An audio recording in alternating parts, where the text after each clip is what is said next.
My name is Shantice Aris. I'm 30 years old, and I am born and raised in Las Vegas, Nevada. And I'm Algernon Aris. I'm 29 years old. I was born in Savannah, Georgia, and I've been in Las Vegas for about 7 years now. So we met in 2016, Right. and we met. Our first conversation, I should say, was actually a bit of a verbal sparring because he was upset that I tried to give him a nickname. I mean, in my defense, I gave everybody a nickname that day. But I'm not everybody. And she's not going to just try to rename me, so, because my mom gave me a name. So we had our little verbal sparring, and I was just kind of like, oh yeah, he has a little bite to him. I kind of like him. So from then, we literally just started talking every day. When I would come into work, we would just have conversations and realize like we shared the same taste in music for the most part. He was a little more hood than me, but we realized how well we complemented each other in every aspect. Shared the same values of like family and friendship and I really liked her smile. I remember seeing her walking like from the doorway, and it was like almost a slow motion almost. And she was just smiling, and she would just brighten up the room wherever she went, and I liked it. So. yeah. So we probably talked for about a year, hung out and just as friends. And then a year later, I finally gave him my number. She played hard to get, definitely. I did. She started off with giving me her email, and I was like, what am I supposed to do with this? So he was upset. He wasn't used to women being so reserved towards him, and I was just different. She was a fighter, but I pressed forward. So. He did. So fast forward to 2017, we started dating and ended up living together. My living situation had changed, and he opened his doors so that I could come and live with him. Fast forward again, 2018, we are pregnant, and we have our wonderful daughter, Amaya. Her little gremlin. In August of 2018. So May 30th, 2019, I remember because it was the day before my birthday, I wasn't feeling well. I was just like, I was coughing and a bunch of other things, and I thought that I had a cold. And so I went to the doctor, and she said, yeah, I don't think you would call it a cold. You're pregnant. And not only are you pregnant, you're pregnant with twins.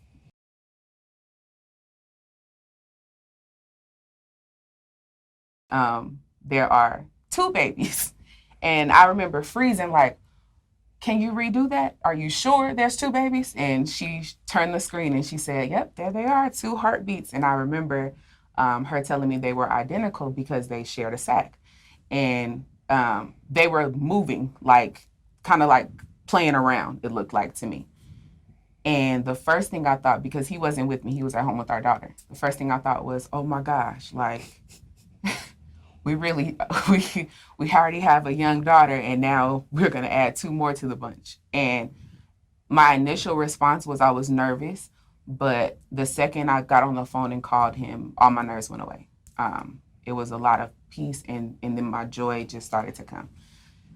So I called him and I said, I said, hey babe, I got my paperwork from the doctor.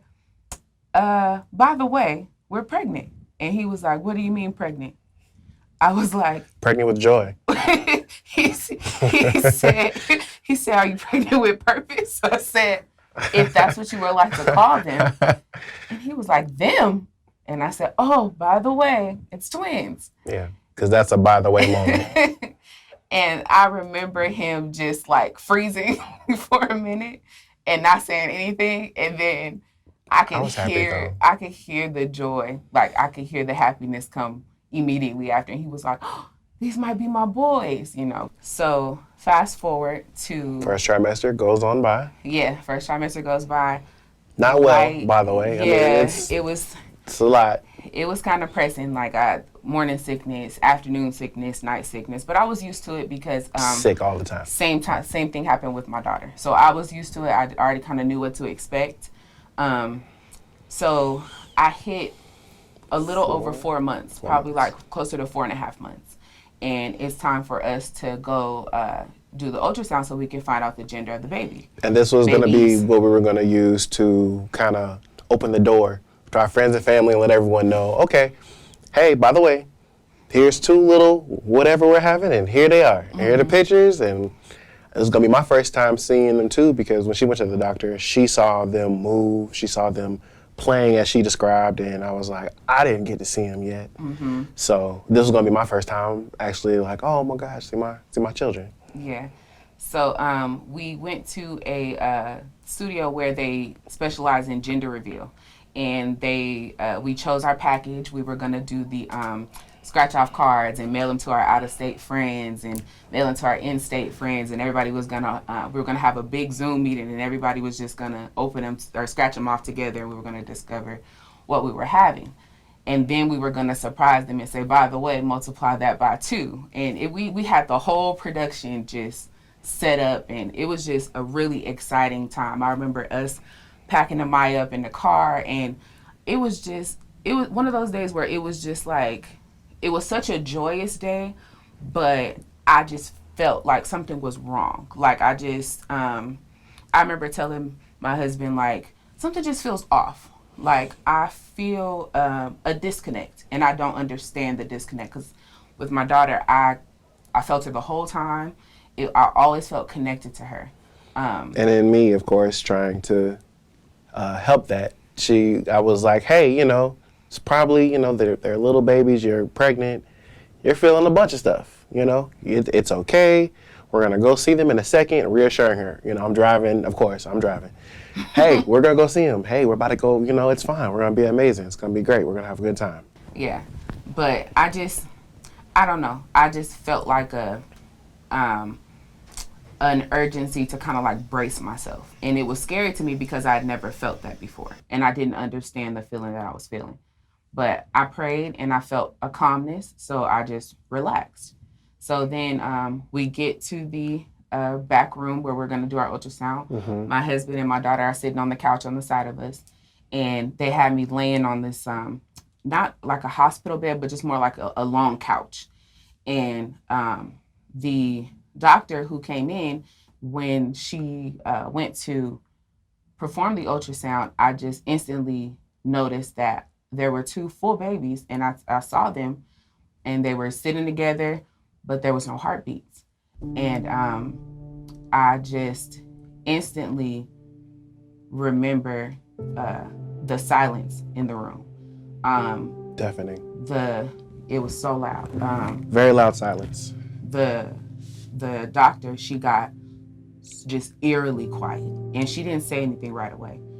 And then I was the one who actually broke the silence and said, there's something wrong. And she said, I think you need to get to an emergency room.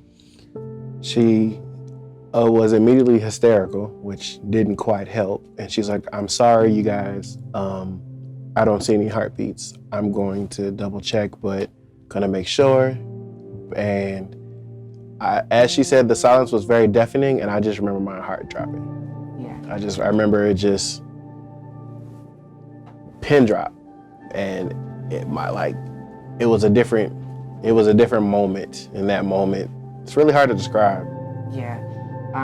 Disbelief, I guess. Yeah. Shock. And mind you, this is his first time seeing them, so he but I don't get to see them alive. Yeah, he never got to see them moving like I did. He never got to experience the sound of their heartbeat like I did. And but instantly, he just kicked in. And he was like, don't panic yet. Let's not worry. Let's just get to the hospital. Let's get a second opinion. Run. We're just going to rush to the hospital. So I'll never forget how fast he got me to that hospital. And the whole time I'm just begging God, like, please don't do this. Please don't let me experience such joy just to take it away.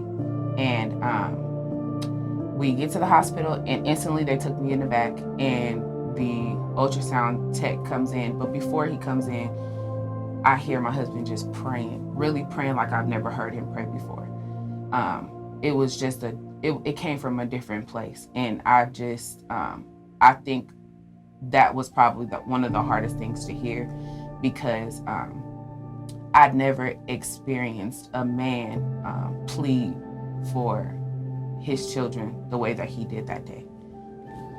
So the ultrasound tech comes in, and he does an ultrasound up above my belly and through vaginal, and he just kept looking like it's like he was trying so hard trying to find it for us. He was Yeah, just like, it's like I'm it's not just- there, but I'm trying. He didn't want to like, say I'll it. keep looking. I'll just give me a moment. I'll keep looking. But I already knew that they were gone.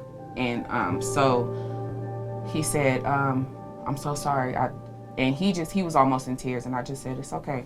It's okay. You know, everything happens for a reason. Like everybody says, everything happens for a reason. And I didn't fully believe that, because I was instantly angry. I was very angry, and I just became overwhelmed with all different types of emotions. But then I felt I felt like I had to be strong for him.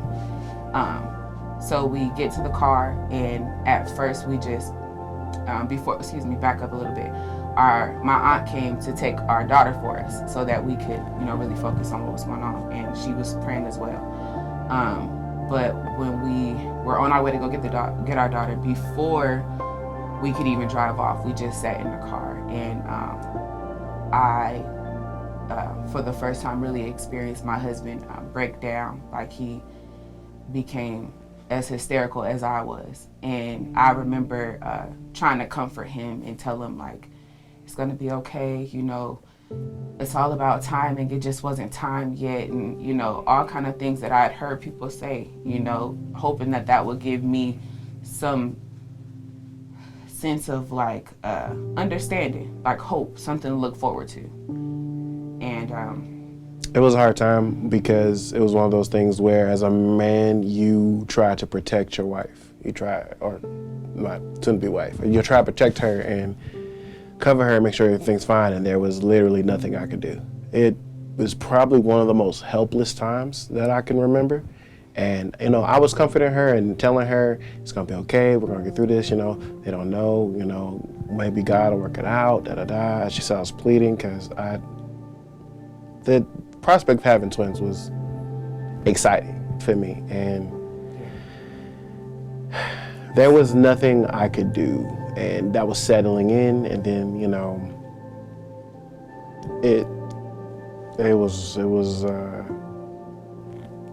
it was rough. Yeah. So before they released me from the hospital, they gave me some instruction, and they warned me that I was gonna miscarry, and just what to prepare for. And mind you, I didn't miscarry right away. It took probably about 4 days before I started the miscarrying process. And that instruction did nothing. The instruction, there is no preparation or way that you can prepare someone to miscarry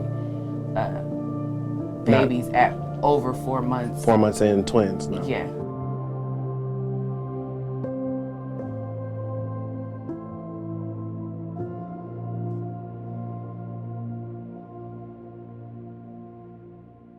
So fast forward, we were at her aunt's house, aunt's house, because she was there for most of this. No one knows what's going on. We're just kind of having a somber week. Yeah. We go to her aunt's house to kind of hang out and cheer up. And all of a sudden, I experienced the worst stomach pain. I can't describe the pain that I felt. And I went to the bathroom, and I'm thinking, I just have to go to the restroom. And when I get there, I'm thinking that I'm having a bowel movement, and all of a sudden I look, and there is blood everywhere. And I remember just yelling, like, babe, come here, just like screaming. And he comes in, and I thought that the worst part was over, but I realized that the twins hadn't even come out yet. That was just the pre-stage. So I remember hearing it was like a thump, like a heavy thump. And I'm thinking again that it's just a bowel movement. And later learning that that was one of my twins. And then my husband's in the room and he's like, just, there's blood, there's tissue, it's so many things coming out of me. And she's in pain, I'm crying. literally giving birth. Basically. There's so much pain. And then blood everywhere in a bathroom. Could not stop the bleeding. There was towels, just so much blood. Water running to try to soothe all the other things. And then I get up to go to the sink and I wipe, and on the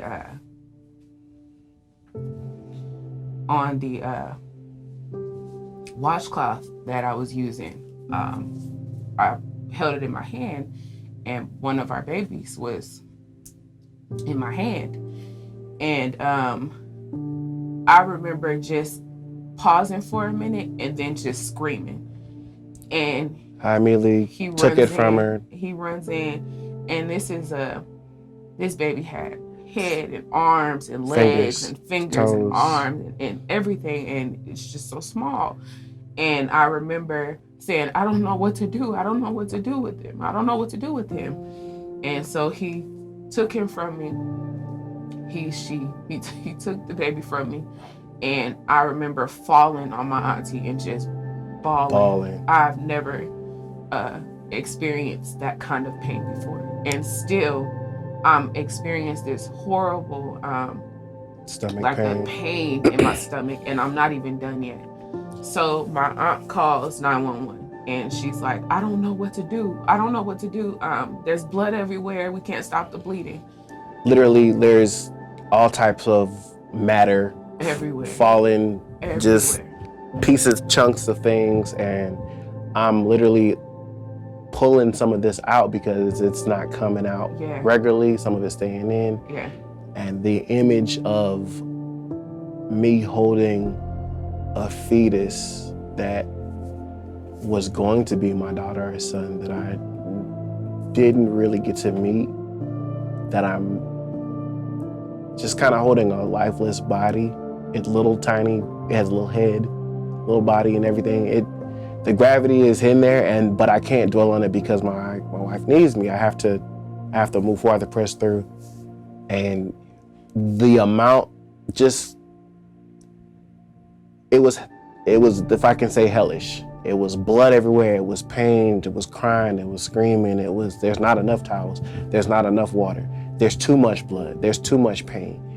And having the paramedics come in and whisk her away, there was so much blood loss. They were like, we have to get her to a hospital. There was so much blood loss. And on the way, there was actually a paramedic. He was talking to me, and he was just like, I have never seen someone handle this the way that you're handling it. He said most of the time, they're like passed out by the time we get to them, and especially miscarrying at this stage, they're passed out. There's no energy. There's nothing. And at the time, I didn't really understand that God was keeping me. I just was, and primarily because I was so angry. Like, I didn't want to acknowledge that I was being kept even in the midst of that. And, but the paramedic, he actually ministered to me while I was in there. And he said, God has a divine plan for everything. And he said, it's gonna hurt. He said, I can't begin to tell you the pain that you're gonna experience. But he said, I'm a witness that this doesn't have to be the end of your story. And it doesn't mean that it'll be never. It doesn't mean that God is saying that you'll never, ever give birth again. He's just saying not yet. And I took in what he was saying, but it didn't do anything for me until later, or at least I didn't see that it was doing anything for me until later. When I got to the hospital, they were just like, you lost a lot of blood, but we think that you're gonna heal, you're gonna recover. We want to follow up with you, every week until we know for sure that everything's okay. And then they just kind of just sent me home. And I remember being mad about that too, because I'm just like, what am I supposed to do? You know, what am I supposed to do now that I'm home? How am I supposed to pick up the pieces after seeing such a traumatic imagery, and after experiencing so much pain, and after just feeling like my body betrayed me, feeling like God betrayed me, feeling like I felt like God was mean, because how do you give me something and then just take it away like that? And I was also mad because my husband would just say things like, it's okay, it's gonna be okay. And because I didn't see him grieving the way that I was grieving, I felt like he wasn't. I felt like he was just over it. I was elevated at that point. So it was like, I miss them too. I love them too. I still see them too. And then for a while, that was the case.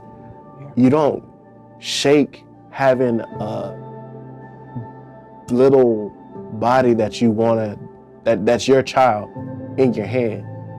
And you don't shake all the visions of blood. You don't shake all of that trauma so easily, and honestly, us talking about it, us being together kind of helped with each other, because we battled it. We went through it together. Yeah. And I remember one day sitting up in the bed, and my daughter had just gone to sleep, and telling my husband that I didn't want to be here anymore. Seeing my beautiful daughter, seeing that I had, people here that were dependent on me, and, people who loved me, and people who cared about my well-being, and still being able to say, I don't want to be here anymore, because I was so attached to the babies that I lost, and so attached to what was lost, that I couldn't see the blessing in what I had. And I remember him really pouring into me that night and just saying, look, I understand this pain. I understand that you're going through this, but you're not going through it alone. And I want you here to help me get through it. Let's help each other. let's not just throw in the towel and say, let's just end it. Let's do this together. Let's walk through this together. Right.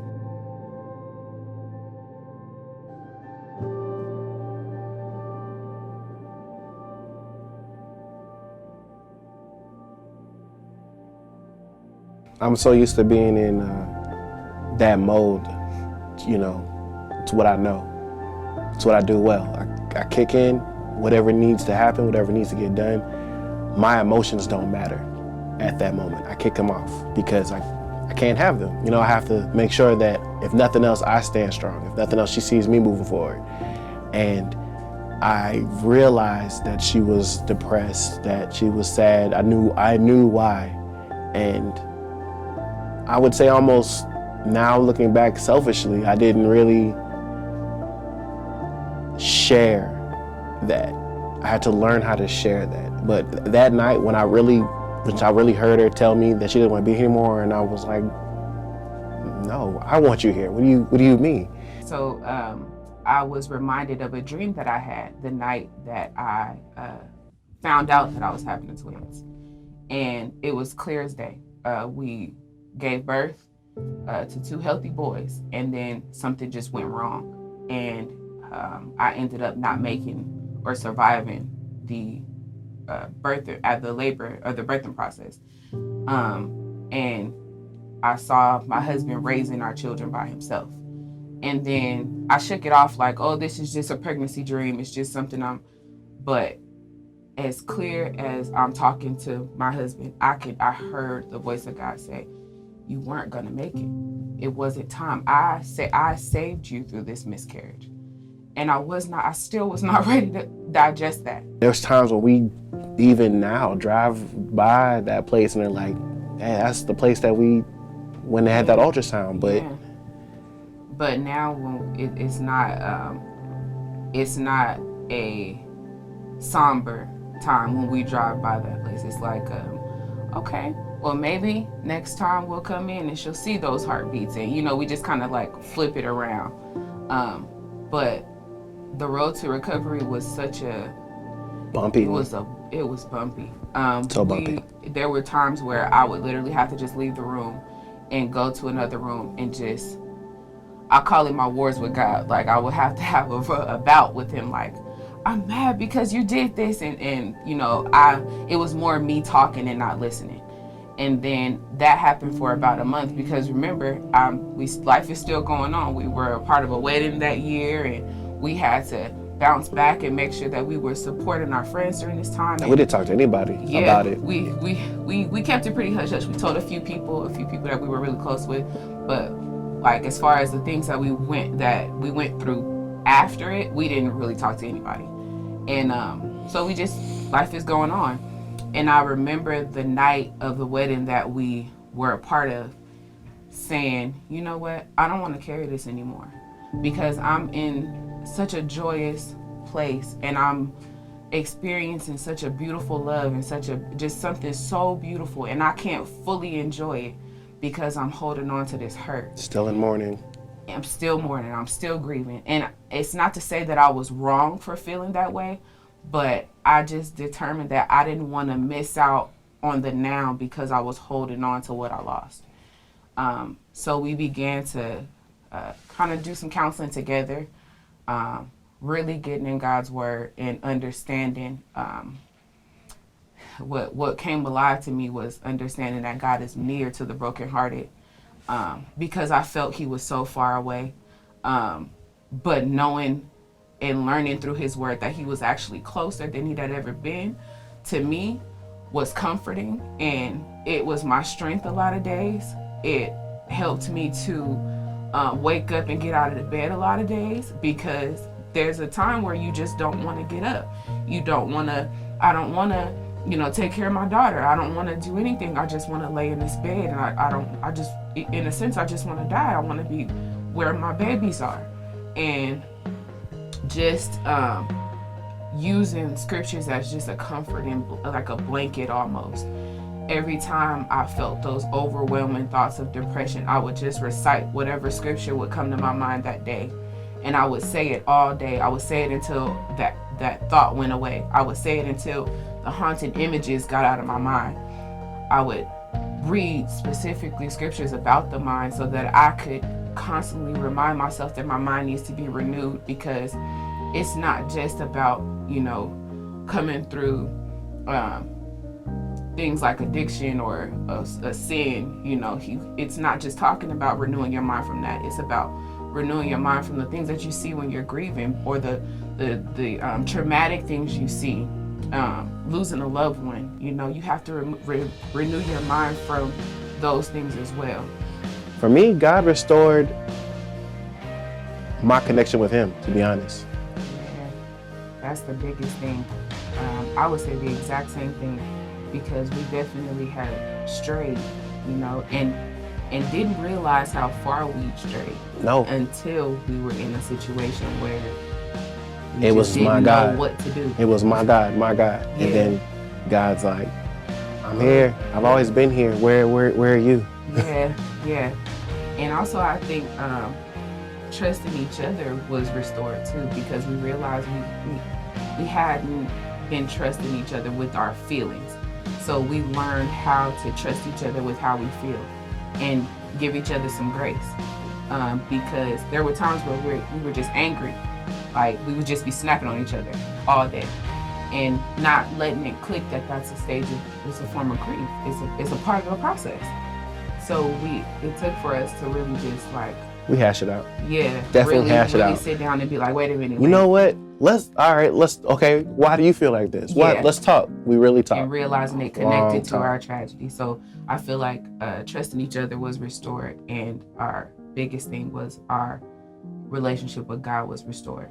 Definitely. And we became more passionate about knowing him, because we didn't want to be in a situation again where we were just helpless and didn't know how to connect to him in anything.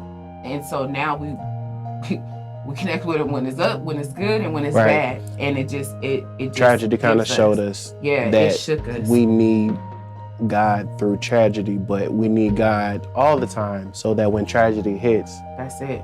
It's more of something that he can help us through. That's it. He's already there. Well, no, he's already there. Yeah.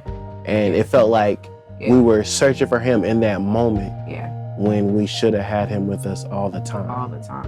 Yeah. So it actually also, it kind of kick-started, it jump-started something in us. It did. It made us become closer. It made us take life differently. More serious. It made me, and as the head of the household, like I need to be closer to God. I need to lead my house under God. If I was gonna have 2 more children, you know, I need to lead my children. So it was really a jump start to get closer, to do things correctly under God. We got married. That's right. We moved forward, and been working definitely to try to, you know, really get deeper into my studies and, you know, work together to just have God be the head and then lead us, and really talk to him more, and really ask him more questions like, God, what we do here, what should we do here? It really kind of put him centerfold, and was like, honestly, for me also, it was more like, you know, I'm thankful, because if I would have had my kids and not this woman that I wanted to be my wife at the time, the devastation, you know, I'm happy for the life of children, of course, but this is my partner. This is my rib, my side, the person that I count on, my helpmate. She helps going through all of that alone, and then coming together about it kind of helped me understand that we need each other. We need us to get through this, and we need God to help us get through this. Yeah. Now we still experience such a joy now when we talk about our twins, because for a while we didn't talk about them, but now when we talk about them, it's like, it's too real. You know what? At the time. Yeah, we were too close to the pain, but it's like, you know what? If we have twins again, or if we have another baby, you know, let's do it like this time. And we realized, like, we paid attention to little things that we did when we found out that we were having the twins. And we said, well, we're not going to do that this time. We're going to do something complete different. Celebration of life. Yeah, we're going to celebrate, and we're going to From the moment that we find out all the way through, it's not even going to be surprise. I'm not going to have shock. It's just going to be, where my babies? Where my babies? Yeah. We having babies. Yeah, so we definitely understand and appreciate life more. We appreciate being trusted with the babies that we have now. My 2 bonus babies and the baby that we had together, we value them more. We love on them more. We don't take them for granted, because we could have not had them. And so puts life altogether in perspective, because and we appreciate the people around us more, and we realize, like, we don't have to do anything alone or walk through anything alone. And our support system was really revealed to us through that tragedy, and we realized, like, we don't have to suffer alone. We felt like we did at the time, because we weren't married at the time, so we felt like, you know, we would be more ashamed than helped, because we really needed help, and we didn't understand, you know, what we were feeling. But now we acknowledge the lessons that we learned through that whole tragedy, and we turn it around and use it for the good of our family and for the good of our marriage. And we're excited for when we can do it again, but just not yet. Not yet. But so we didn't understand it then, but we understand it now, and we are better because of it. We are Team Aris. And we overcome by the blood of the Lamb and the word of our testimony.